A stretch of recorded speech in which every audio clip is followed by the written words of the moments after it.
Assalamualaikum warahmatullahi wabarakatuh. Selamat datang ke sesi yang kedua, pembentangan kertas berjudul Pengkhianatan Syiah dan Kesannya di Sepanjang Sejarah Islam. Dan izinkan saya untuk menyampaikan ringkasan biodata pembentang kita yang kedua, iaitu Al-Fadhil Ustaz Farid Ahmad Uqbah. Al-Fadhil Ustaz Farid lahir di Bangil, Indonesia pada tanggal 5 Mei 1963 dan menerima pendidikan di Lembaga Pendidikan Bahasa Arab 1983, Akademi Bahasa Asing 1987 dan mencapai gelaran Master dalam Politik Islam pada tahun 2002. Beliau juga berpengalaman sebagai Director of Islamic Center Al-Islam, pengasuh kajian Tauhid di Radio Dakta FM yang mana mempunyai sehingga 2 juta pendengar, merupakan bekas imam di Islamic Society DY Sydney daripada tahun 1990 hingga 1992, mantan Ketua Majlis Dakwah Tingkat Nasional Perhimpunan Al-Irsyad, dan kini beliau menjawat gelaran Ketua Majlis Syura Dewan Dakwah Islamiyah Indonesia di bahagian Jakarta. Tanpa melengahkan masa, saya menjemput Al-Fadhil Ustaz Farid Ahmad Uqbah untuk menyampaikan pembentangannya, insyaAllah. Tafadhal mashkur.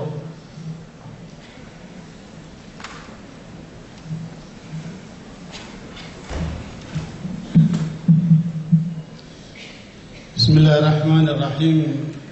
Assalamualaikum warahmatullahi wabarakatuh. Alhamdulillahi wa kafa, wassalatu wassalamu ala rasulillahil mustafa wa ala alihi wa sahbihi wa man waffa. Ya ayyuhalladzina amanu taqullaha haqqa tuqatih wa la tamutunna illa wa antum muslimun. Allahumma la sahla illa ma ja'altahu sahla wa anta taj'alul hazna idza syi'ta sahla. Ikhwani wa akhwati fid din rahimani wa rahimakumullah. Samahal Mufti Syekh Zahidi, para pejabat, para tokoh, para hadirin yang mudah-mudahan dirahmati oleh Allah Subhanahu wa taala. Apa yang tadi kita dengarkan dari paparan pembicara pertama itu sebenarnya masuk dalam kategori pengkhianatan juga. Dan masanya sudah banyak diambil, makanya saya hanya mengisi waktu sisa dikit. Karena pembicara yang lebih penting lagi, yaitu Dato' Syekh Zahidin, insyaallah akan memaparkan lebih lengkap. Hanya saja kewajiban saya untuk mengingatkan kita semua. Karena itu firman Allah SWT di dalam surat Al-An'am ayat 55, Allah menyebutkan wa kadzalika nufassilul ayati wa litastabina sabilul mujrimin. Demikian kami terangkan ayat-ayat kami supaya jelas jalan para pembuat dosa. Ikhwani barakallahu fikum, pengkhianatan itu terjadi disebabkan karena seseorang atau sekelompok orang tidak menunaikan amanat yang Allah embankan kepadanya. Sebagaimana Allah sebutkan dalam surat Al-Ahzab ayat 72. Inna aradna al-amanata 'ala as-samawati wal ardi wal jibal فأبين يحملنها وأشفقن منها وحملها الإنسان إنه كان ظلوما جهولا. Kami telah tawarkan amanat. Ibn Abbas terangkan amanat syariat. Bila seseorang menjalankan perintah Allah akan dibalas kebaikan, kebahagiaan di dunia dan akhirat. Bila seseorang melanggar larangan Allah akan dihukum di dunia sampai di akhirat. Amanat inilah amanat syariat yang telah ditawarkan oleh Allah kepada langit, bumi dan gunung. dan semuanya menolak, merasa berat.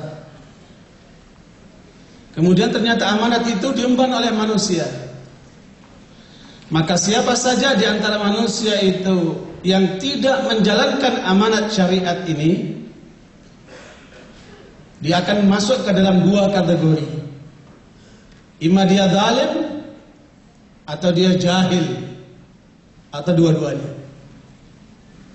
Makanya saudara sekalian, pengkhianatan-pengkhianatan yang terjadi sepanjang sejarah, termasuk yang dilakukan oleh kalangan Syiah ini, itu tidak akan lepas daripada dua sebab ini.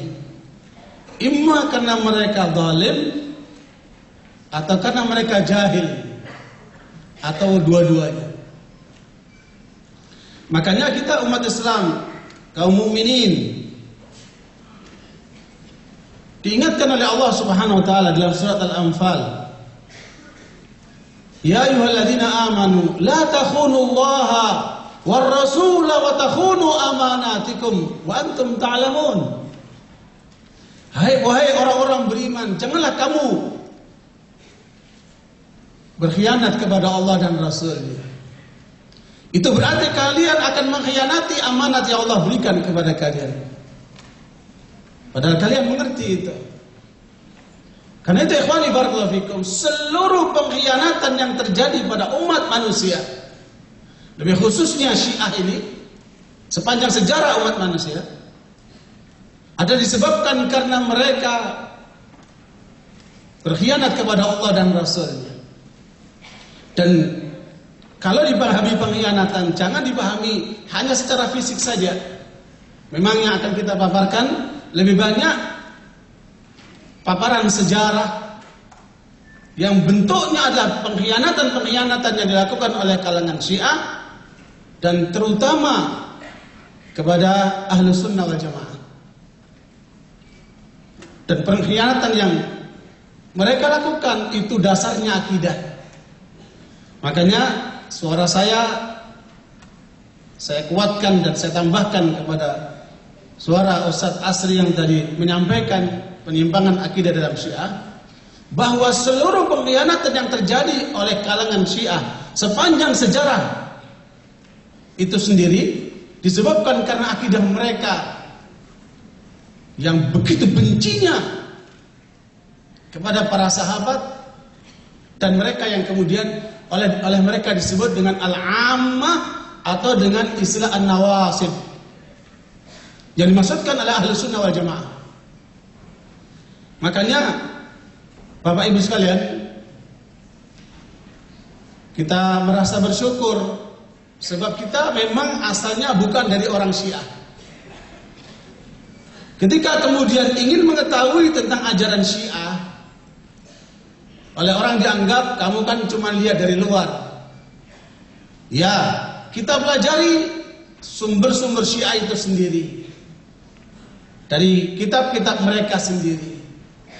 Tetapi ada satu hal penting yang oleh orang-orang Syiah itu dilupakan, bahwa adanya pengakuan-pengakuan ulama-ulama Syiah yang sadar atas kesalahan dan penyimpangan mereka serta kekejaman tokoh-tokoh Syiah itu sendiri. Dan mereka lah yang mengungkap semua kejadian-kejadian itu sekalian. Meskipun kalau kita pelajari dalam sejarah, di sana ada seorang sejarawan terkenal namanya Al-Yaqubi, penulis kitab namanya Tarikh Yaqubi. Dia banyak menyimpangkan sejarah dengan versi keyakinan Syiah seperti itu. Atau Al-Mas'udi dalam kitab Murujud Dzahab,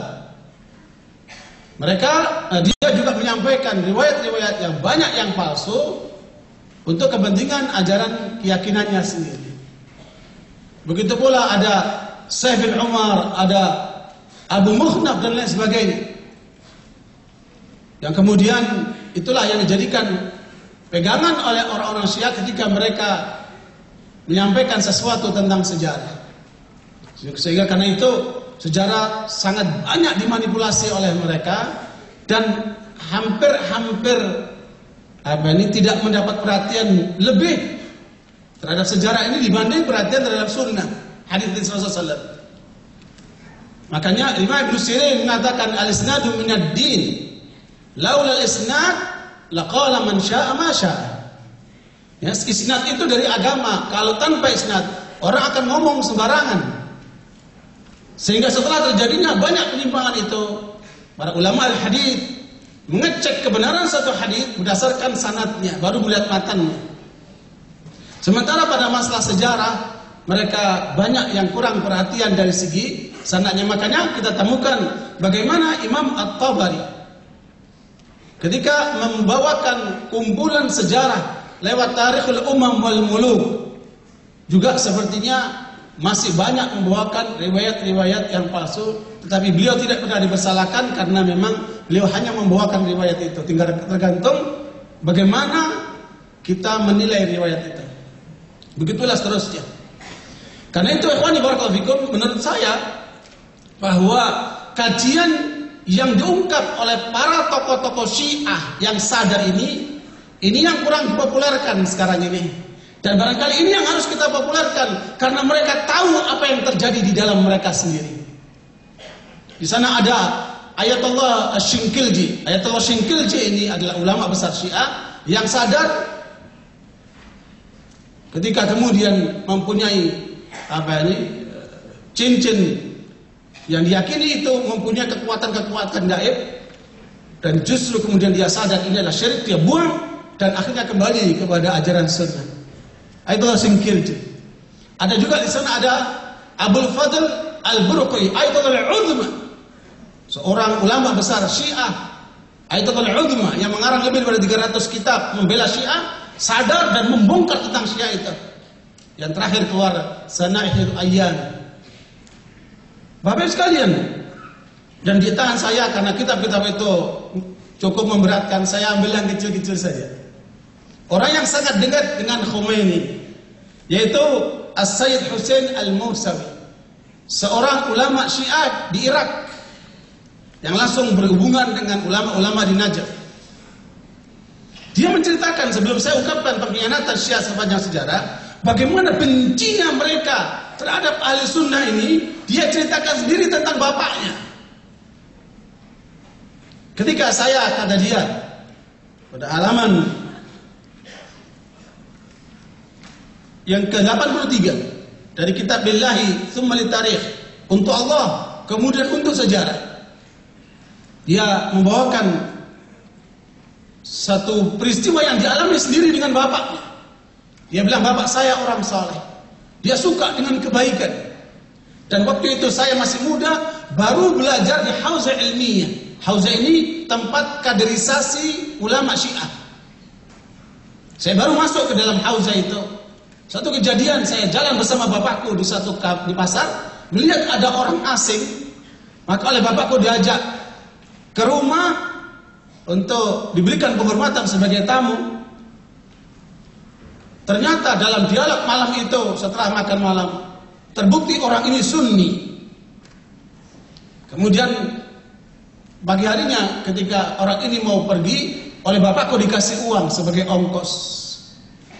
Setelah orang itu pergi, bapakku menyuruh aku bakar kasurnya, buang semua barang yang dipakai oleh orang itu. Kenapa? Karena dia Sunni. Ini pengalaman daripada Sayyid Hussein Al-Musawi, seorang orang dekat Imam Khomeini pada saat Khomeini berhasil mendeklarasikan revolusi Islam Iran. Bulan pertama dia datang untuk menyampaikan selamat kepada Khomeini. Dan inilah cerita beliau, bagaimana bencinya orang-orang Syiah itu kepada ahli sunnah. Maka tidak heran kalau kemudian kita lihat apa perjalanan penyimpangan dan pengkhianatan kalangan Syiah di sepanjang sejarah itu. Kita akan lihat satu persatu, dan insya Allah ada sekitar 12 poin yang akan kita mulai satu-satu insya Allah.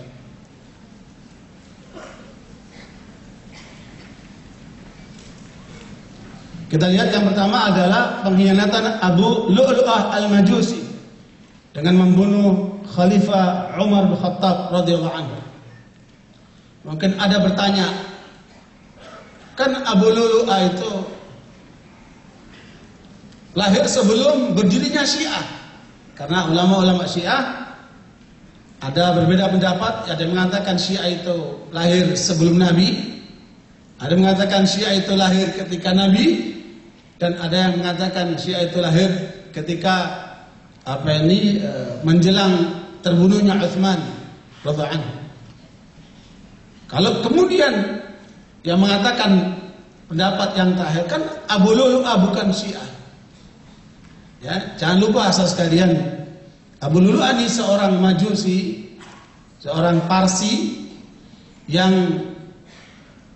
menjadi budak daripada Syu'bah, dan dialah yang kemudian membunuh Umar Khattab.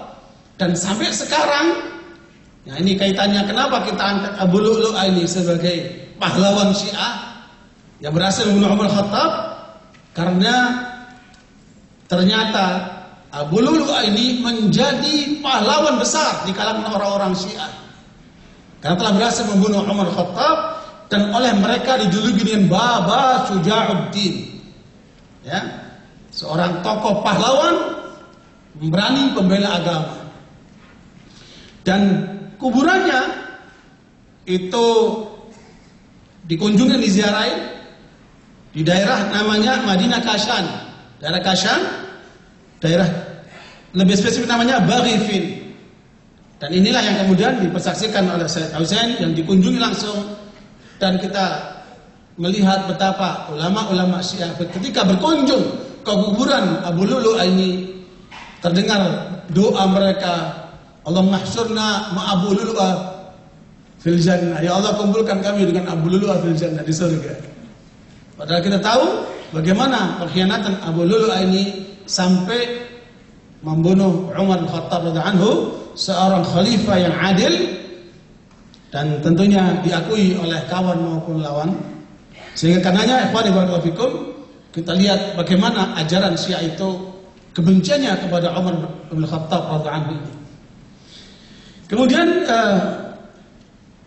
yang kedua adalah pengkhianatan Abdullah bin Saba dengan menyebarkan fitnah yang mengakibatkan munculnya pemberontakan kepada Khalifah Utsman bin Affan radhiyallahu anhu, bahwa ada lebih daripada 20 referensi utama dari referensi Syiah yang menyebutkan keberadaan Abdullah bin Saba sebagai pendiri pertama ajaran Syiah.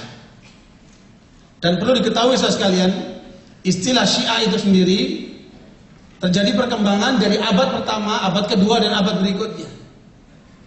Abad pertama diteliti oleh Dr.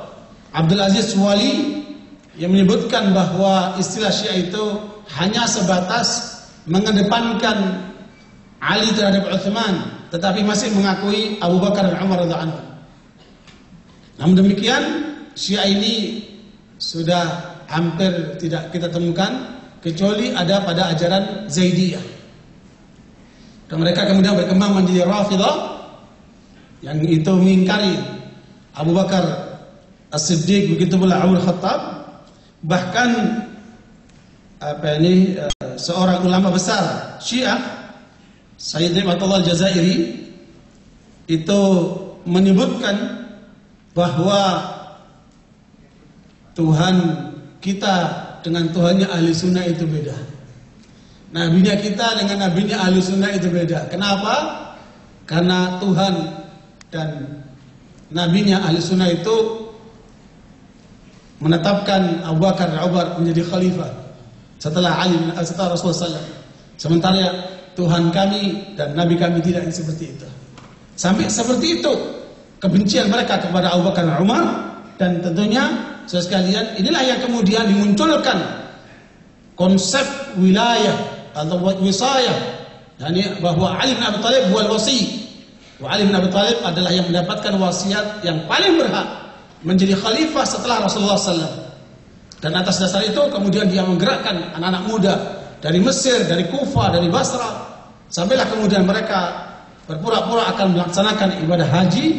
Kemudian mereka turun di Madinah, jumlah 2.000-3.000 orang, yang kemudian memberontak kepada Utsman, bahkan kemudian membunuh Utsman sementara beliau sedang berada dalam membaca Quran.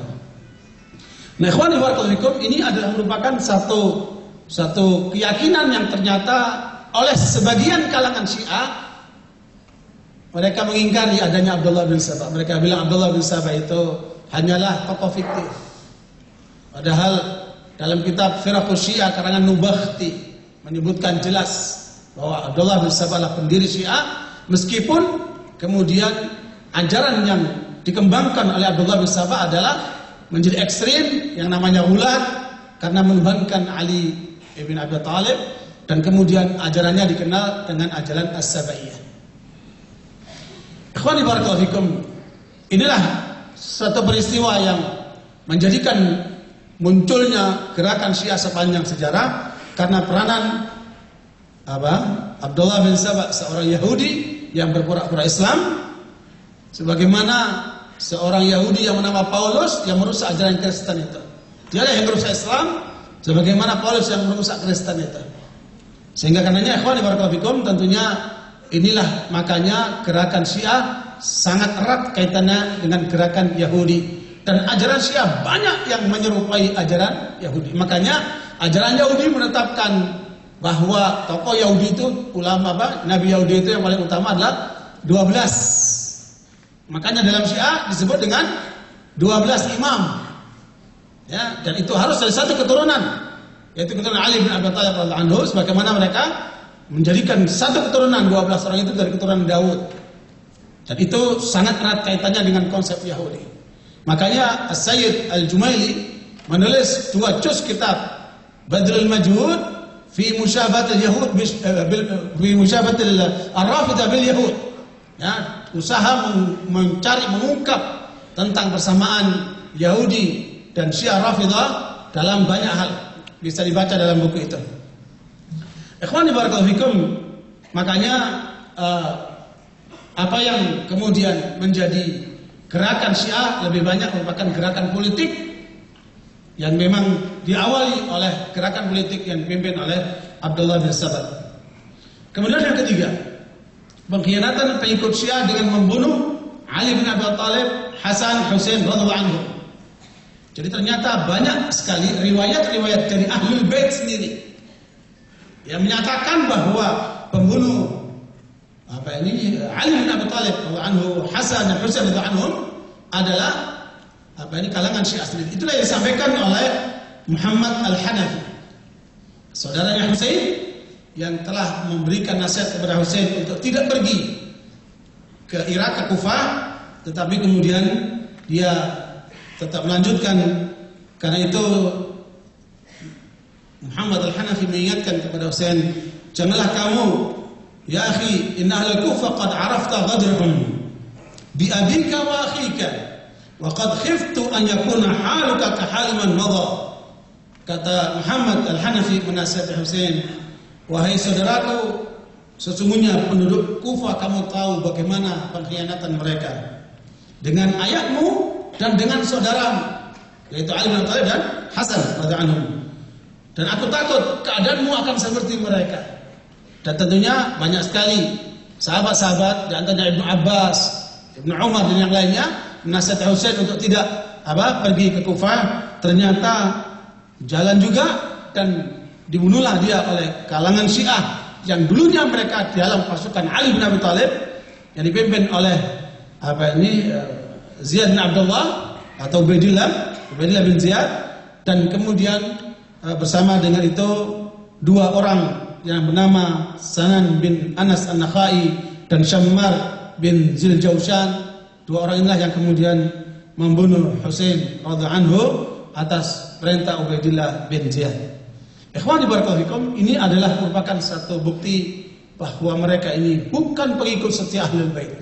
Ternyata mereka adalah orang-orang yang berkhianat kepada Ahlul Bait. Sehingga karenanya banyak ditemukan dari hasil para penelitian para ulama dan peneliti kita, betapa bahwa banyak sekali ajaran-ajaran Syiah itu bertentangan antara satu imam dengan imam yang lainnya. menunjukkan bahwa itu adalah buatan atau karangan dari orang-orang lain atas nama Ahlul Bait. Bahkan Imam Al-Alusi dalam kitab Gharaib Fiqhiyah menemukan 1000 masalah dalam ajaran Syiah yang bertentangan satu sama lain.